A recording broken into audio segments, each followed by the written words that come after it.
Hey everybody, I'm Big Heart. I hope you got your taste buds ready for a joyride. This is Smoking with a Big Heart.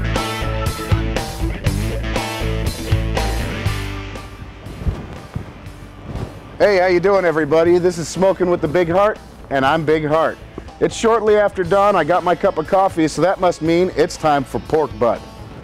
What we got here is a 7.5 pound pork butt that I've rubbed down with mustard and a dry rub the night before. It's important to let this sit overnight so that all the flavors marry and you get a nice coating for a bark that we're going to build throughout the smoking process. Now what I've done for this rub is I've taken salt, pepper, sugar, paprika, onion powder, and garlic powder, and I've rubbed it down liberally after coating it all with mustard. For those of you that don't like mustard, it's okay, because after this smokes, it's not going to taste like mustard. So we've got our pork butt here, we've got our smoker up to temperature, and of course, I always got my handy meat thermometer. Now what we're going to be cooking at today is 225 degrees. Now what that means is 225 degrees, there's a little mathematical problem you can do for a pork butt like this one. For every pound of meat you use, you want to cook it for 1.5 hours for every pound. So what that's going to break down to for this one is roughly around 12 hours. So let's get this bad boy on so we can get rolling.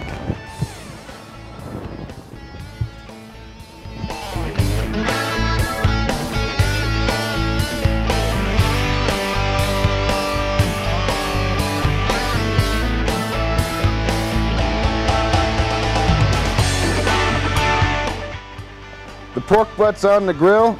Time to cover it up and bring it up to temperature. Once again, that temperature is 225 degrees, low and slow. So this is coming up. I'm going to go ahead and stoke the fire. I'm going to put a scoop or two of apple wood chips to start this smoking, and I'll come back every hour on the hour to keep putting more wood chips on there and to maintain the temperature of 225 degrees. I'll catch you guys in the field.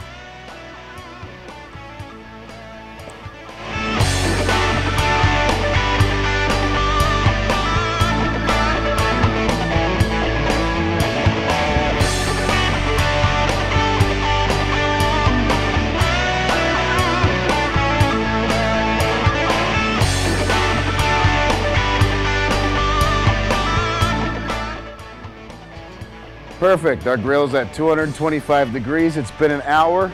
Our smoke subsided a little bit. So now it's time to start doing a little bit of a baste. And now what I'm gonna do every hour is use this spray bottle, which is full of Dr. Pepper. And I'm gonna go ahead and spray it over the meat.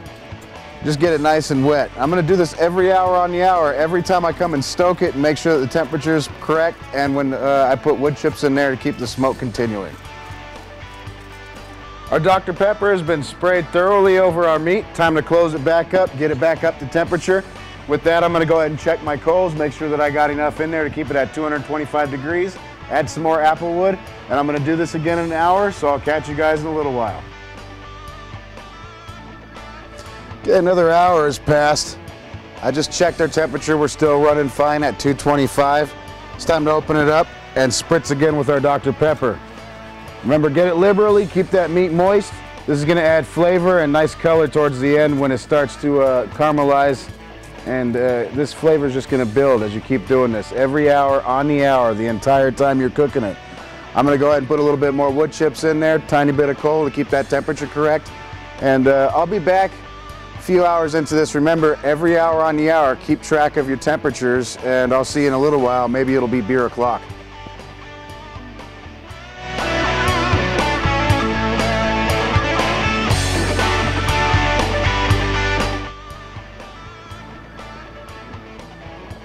Okay, so it's been about 10 hours in and a few of these later. It's time to get our pork and wrap it up in some foil.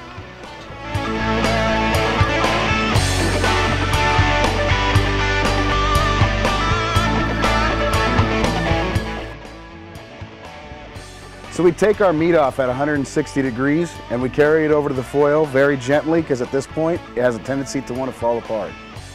And at this point, you take Dr. Pepper and soak it down liberally once again. This time we're gonna just go ahead and douse it, give it a nice shower. This is gonna help caramelize inside of the foil. Now what I'm doing right now, I'm wrapping this up so that we can redistribute our moisture through the meat. And I'm gonna place it back on the grill for another 2.5 hours. And then I'll come back to you and tell you how to finish this guy up.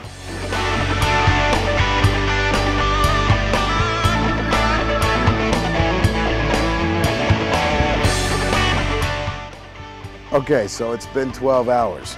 Time to take that meat off that we've had wrapped in foil for the last bit of this journey. You're gonna take this meat out, place it inside of a towel. This is just so it better insulates it. I'm gonna replace the meat inside of our cooler. And the reason why we do this is so that we can let it slowly redistribute the juices back through the meat. Over the next hour and a half, you're gonna let it sit inside of here.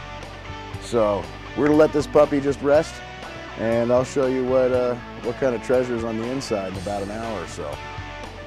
Okay, our time for resting is over. It's time to get our piece of meat out of our cooler. We'll go ahead and reach in here. I'm gonna pull it out. And we'll unwrap it.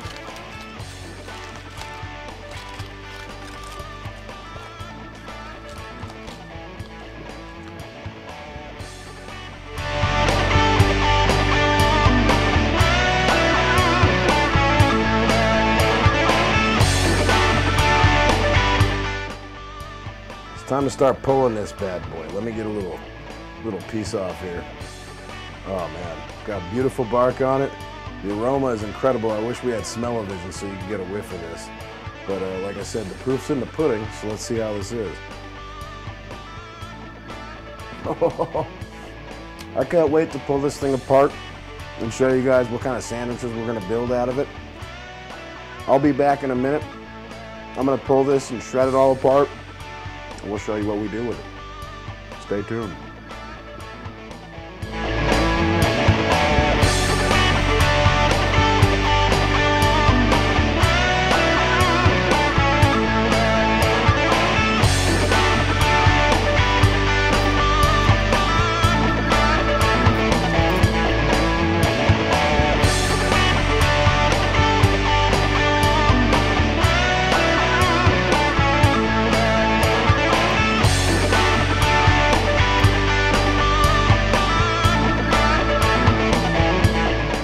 Pork's all been pulled, and it's time to assemble a sandwich. Now what we've done here is we've taken real fresh bread, thrown our pulled pork on top of it, put some homemade coleslaw, and of course, Dad's bootleg barbecue sauce. Now if you caught our other shows, the story behind this goes, a gal that I know, her father makes a secret recipe barbecue sauce that he's not willing to give the recipe up.